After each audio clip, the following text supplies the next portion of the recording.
लैला अलिफ लैला अलिफ लैला अलिफ लैला अलिफ लैला अलिफ लैला। দেখ সব নতুন কাহিনী মন ভরে দেয় তার বাণী কত যুগ পেরিয়ে গেছে নতুন তবু রয়ে গেছে পরিদের ধরে এনেছে দিনকেও বেঁধে রেখেছে এতে আছে শক্তি এত সব মনে করে রাজত্ব। আলিফ লায়লা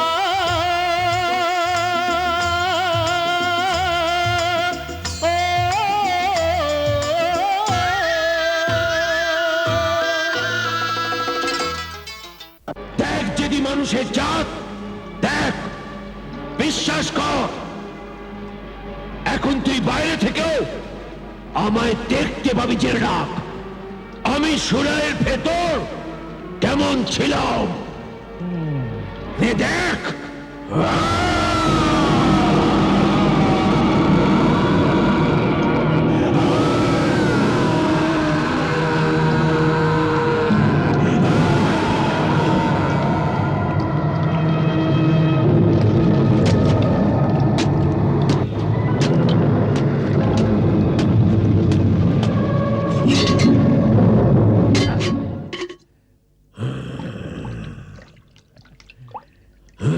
এবার তুই বল তোকে আমি কিভাবে মারি? না না এমন করিস না আমার দোস্ত এই আশরাফুল মখলুকাত আমি সত্যি তোমায় মারতাম না অ্যাঁ? আমি তোমার সঙ্গে হাসি ঠাট্টা করছিলাম কি কি করছিলে? হাসি ঠাট্টা মজা করছিলাম হ্যাঁ হ্যাঁ হাসি ঠাট্টা মজা যেন আমি তো ছোটবেলাকার বন্ধু। না ছিলে তো এখন হয়ে যাও আমায় বাইরে বার কর ফের আমরা দুজনে মিলেমিশে পানির মধ্যে ডুব লাগাবো তুই আমায় বেকুব ভেবেছিস যে তোকে বিশ্বাস করে আমি আমার নিজের জানকে খোয়াবো? আমি তোকে ছাড়বো না। তুই ছেড়ে দে আমায় না না জেলে ভাই আমি তোর এই উপকার ভুলবো না তুই সেই রকম উপকারই করবি যেমন অকৃতজ্ঞ বদমাস বাদশা গিরিক আর কুচক্রী বদমাস উজির হাকিম দোবানকে উপকারের বদলা দিয়েছিল। উপকারের বদলা কিভাবে দিয়েছিল আমায় বলো শোনাও আমায় মেহেরবান জেলে ভাই শোন ওরে অকৃতজ্ঞ বদমাস অদম ফরবি জিন শোন বহু পুরনো দিনের এক কাহিনী।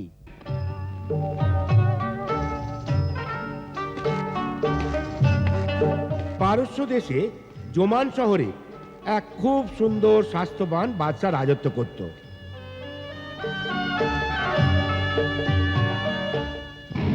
ওর উজির নেহাতি ফরেবি নেমখারাম ধোকাবাজ বদমাইশ কুচক্রী আর নিচু মনের লোক ছিল কিন্তু বাদশাহ ওকে এক সৎ আর ভালো ইনসান বলে ভাবত। উজির বাদশাকে মেরে তার সিংহাসনের ওপর কবজা করতে চেয়েছিল। উজির থেকে বাদশা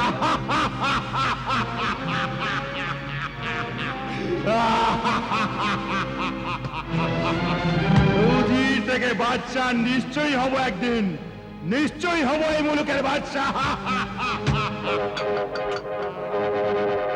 একদিন উজির খুব চালাকি করে বাদশাকে এমনি এক জড়িবুটির আরোপ খাইয়ে দিল যাতে বাদশা মরে যায়।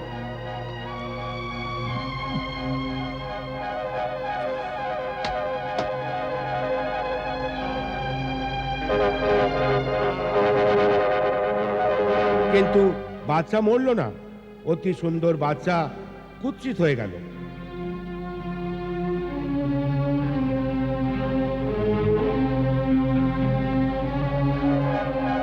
তারপর উজির বাদশার চিকিৎসা করার বাহানায় নিজের ভাড়া করা হাকিমদের ওষুধে তাকে মারবার আরো চেষ্টা করল।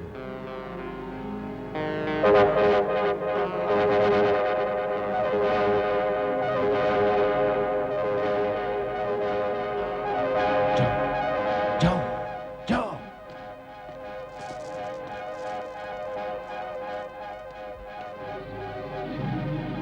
কিন্তু বাচ্চা তবুও মরল না, বরং আরো কুৎসিত হয়ে গেল।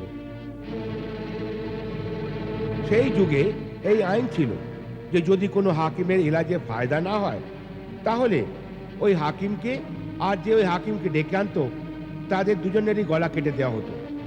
শেষে সেই দিন এসে গেল। এদের মাথা কেটে দেওয়া হোক, এই রাজ্যের এইটাই কানুন।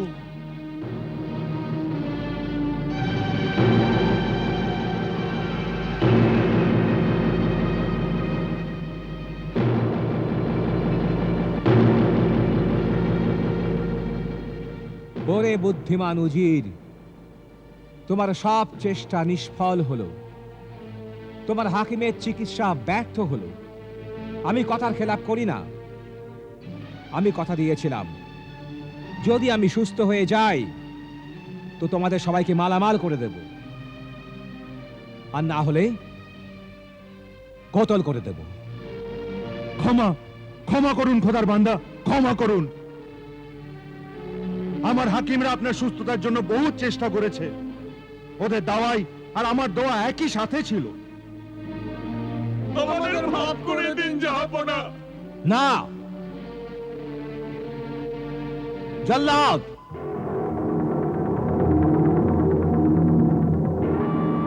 উজির আর হাকিমদের মাথা কেটে ফেলো।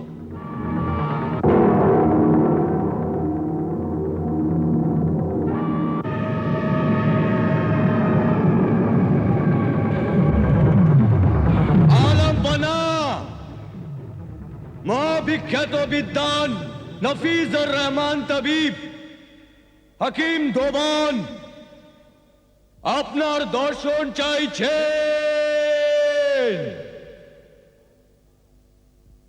আসতে দাও।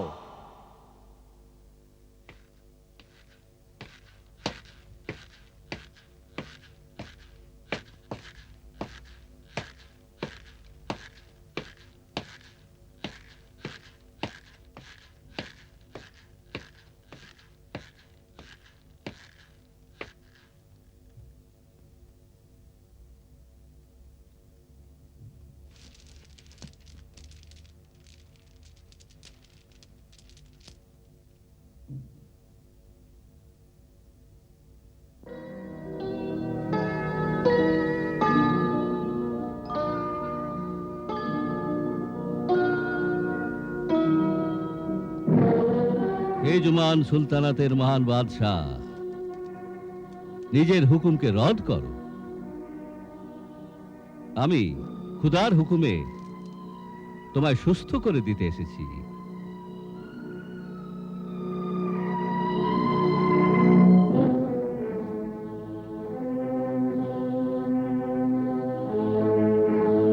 বিশ্বাস আছে তোমার না ভ্রম? ভ্রম নয়, পুরো বিশ্বাস আছে, দাবি আছে।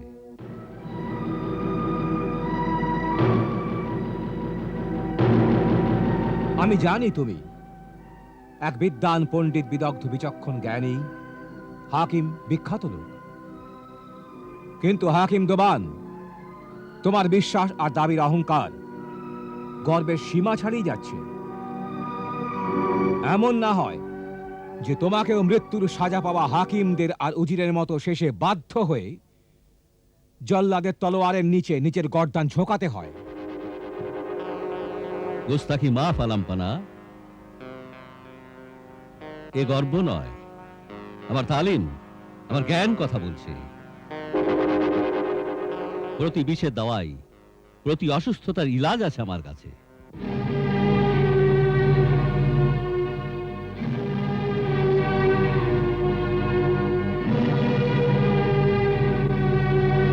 হে বয়োবৃদ্ধ বিচক্ষণ হাকিম দোবান, কারা সেই গুণীজনেরা যাদের ওষুধের নিয়মে আর শিক্ষার প্রভাবে তুমি এত সফল? চিকিৎসা বিদ্যা শুরু আর প্রচারের পেছনে যে অপ্রতিম শাস্ত্রীরা ছিলেন, সেই বুকরাত, জালিনুস, গোলি সিনা, জাকেরিয়া রাজি, আবু সাল মসি আর ফার্সি, তুর্কি, আরবি, লাতিনি, সিসিয়ানি, ইব্রানি আর সংস্কৃত ভাষায় লেখা পুরনো পুঁথি থেকে জড়িবুটি সমস্ত গুণ নিংড়ে বার করেছি আমি।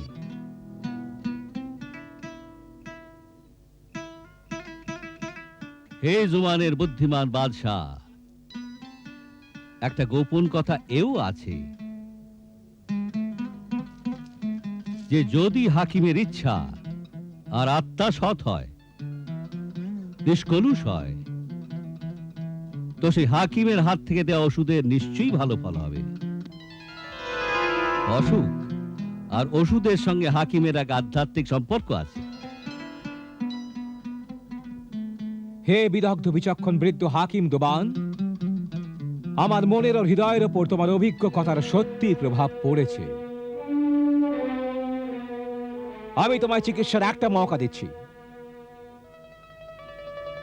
যদি আমি সুস্থ হই তো তোমায় এত জাগির আর দৌলত দেব যে তোমার 7 পুরুষ পর্যন্ত তা ভোগ করতে পারবে। কিন্তু হ্যাঁ, তোমার চিকিৎসায় সুস্থ না হলে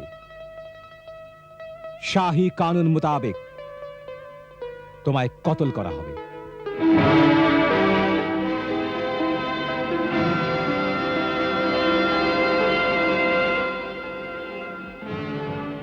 আমি রাজি আছি। হে জুমানের বাদশাহ জুলজালাল,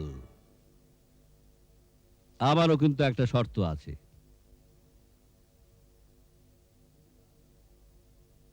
ওজিরে আজম আর ওই হাকিমদের প্রাণ ভিক্ষা দিতে হবে।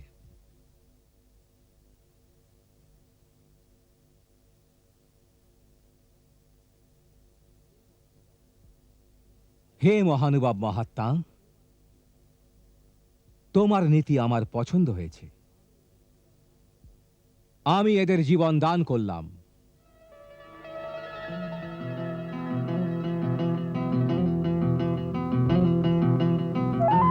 হে অভিজ্ঞ চিকিৎসক দুবান, এটা বলো যে তোমার চিকিৎসায় আমি কতদিনে সুস্থ হয়ে যাব? আলমপানা, আপনার চিকিৎসা করতে আমার 24 সপ্তাহ লাগবে। ওষুধপত্র তৈরি আমি আজ থেকেই শুরু করে দিচ্ছি।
এই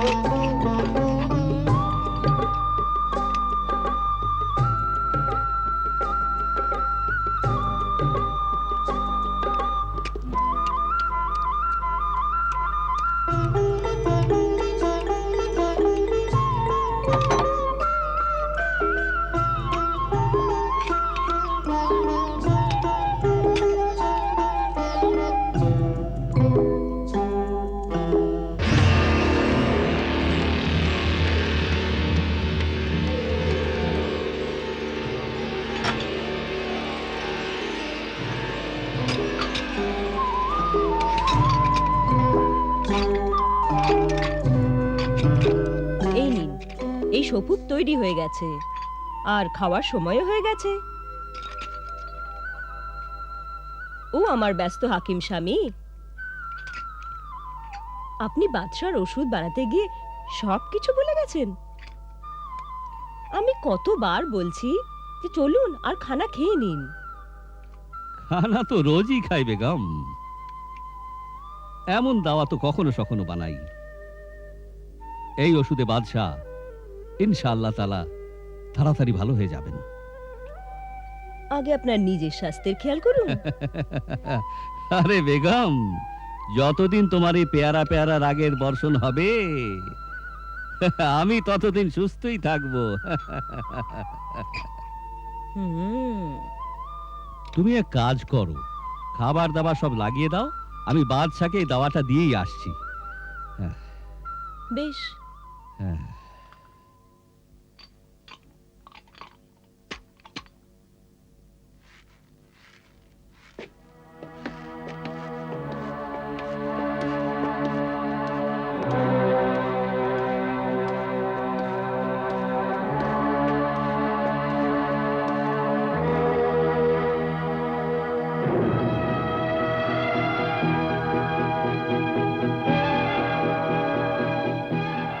হে বাদশাহ আলমপানা, আজ থেকে আপনার ইলাজ শুরু হচ্ছে। আপনি এই ছড়ি দিয়ে গোলাকে মারার খেলা খেলবেন। এই ছড়ির হাতলে দাওয়াই ভরা আছে, যা আপনার হাতের গরমে নিজের গুণ দেখাবে। তাছাড়া আপনার শরীরে ঘাম হবে, আর ঘাম হওয়ার মানেই হলো যে ওষুধের প্রভাব শুরু হয়েছে। এজন্য আপনি প্রচুর খেলবেন। আমি এরকমই করব। আমার হাকিম হাজির দেওয়ান।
আলিফ লাইলা আলিফ লাইলা। দেখো সব নতুন কাহিনী, মন ভরে দেয় তার বাণী, কত যুগ পেরিয়ে গেছে।